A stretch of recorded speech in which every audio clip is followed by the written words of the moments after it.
সংস্থাৰ তৰফৰ আৰু আমাৰ ছাত্ৰ ছাত্ৰীসকলক উৎসাহিত কৰা হৈছে।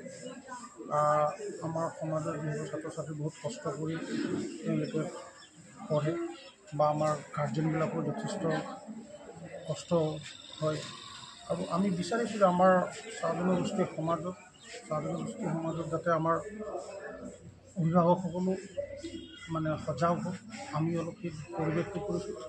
আৰু তেওঁলোকে যিহেতু পাছ কৰাৰ পিছত সিহঁতে আৰম্ভ হৈছে, কোনোবাই মেট্ৰিক পাছ কৰিছে, কোনোবাই হায়াৰ ছেকেণ্ডেৰী পাছ কৰিছে, তাহি থকা দিনত তেওঁলোকে আৰু ভালকৈ পঢ়ক, তেওঁলোকক আমি দায়বদ্ধ কৰাইছোঁ যাতে আৰু সমাজখনত প্ৰতি তেওঁলোকে আৰু বেছি দায়বদ্ধ হওক।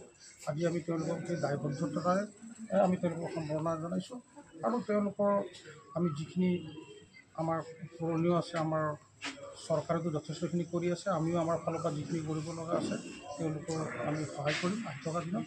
আৰু আমাৰ আশা কৰোঁ যে তেওঁলোকে ভালকৈ পঢ়ক, আমাৰ সমাজত তেওঁলোকে ভালকৈ প্ৰতিষ্ঠিত হওক, ভাল মানুহ হওক আৰু সমাজখনৰ কাৰণে তেওঁলোকে কিছু কাম কৰি যাওক আৰু নিজৰ লগতে সমাজখনৰ তেওঁলোকে নিজৰ মা দেউতাৰ কথাবোৰ চিন্তা কৰি যাতে তেওঁলোকে ভালকৈ পঢ়ক। আৰু তেওঁলোকে হ'ল আমাৰ ভৱিষ্যত, গতিকে তেওঁলোকে ভাল হ'লে আমাৰ ভৱিষ্যতটো ভাল হ'ব। ইয়াতে কি হ'ব? চাওক, আমাৰ চৰকাৰে এইকাৰণে পঢ়া শুনাটো যথেষ্ট সহায় কৰিছে চৰকাৰৰ তৰফৰ পৰা। এতিয়া আমাৰ নিযুত মাইনা আঁচনিৰ জৰিয়তে আমি মেট্ৰিক পাছ কৰা ছাত্ৰীবিলাকক মাহত 1000 টকা, হায়াৰ ছেকেণ্ডেৰী পাছ কৰাবিলাকৰ ছাত্ৰীবিলাকক মাহত 1250 টকা, যিখিনি ডিগ্ৰী কমপ্লিট কৰি পোষ্ট গ্ৰেজুৱেট বা হায়াৰ এডুকেশ্যনত পঢ়ে তেওঁলোকক মাহত 2500 টকা। আমাৰ টিচাৰ ৱেলফেয়াৰ ডিপাৰ্টমেণ্ট, যিটো টিচাৰ ৱেলফেয়াৰ ডিপাৰ্টমেণ্ট আছে, তাৰ পৰা আমাৰ ছাত্ৰ ছাত্ৰীসকলক স্কলাৰশ্বিপ দিয়াৰ ব্যৱস্থা আছে। গতিকে চৰকাৰখনে যথেষ্ট কৰিছে।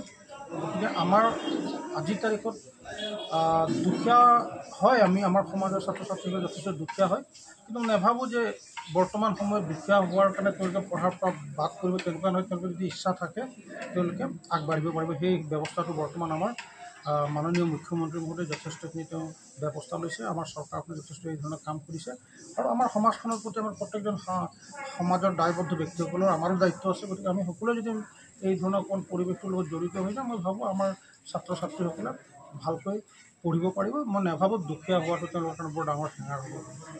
ভাল লাগিছে আজি সংসদৰ মাধ্যমিক শিক্ষান্ত পৰীক্ষা 2025 বৰ্ষত অৰ্থ বিভাগত উত্তীৰ্ণ হৈছোঁ। কিমান পাৰ্চেণ্টেজ পাইছিলে? 75.6। কি হ'ব বিচাৰিছে ভৱিষ্যতে?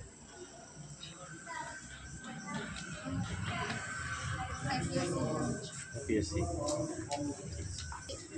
সংসদৰ মাধ্যমিক শিক্ষান্ত পৰীক্ষা 2025 বৰ্ষত প্ৰথম বিভাগত উত্তীৰ্ণ হৈছোঁ আৰু উত্তীৰ্ণ হোৱা ছাত্ৰ ছাত্ৰীসকলে এতিয়া মাতিছিলে, সেয়েহে তাত আহি বহুত ভাল লাগিছে। চবে মোৰ মাজেৰে এই সম্বৰ্ধনা অনুষ্ঠানটো কোনে দিলে?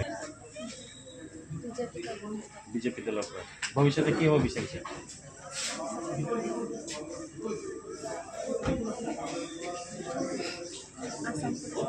আসাম পুলিচ।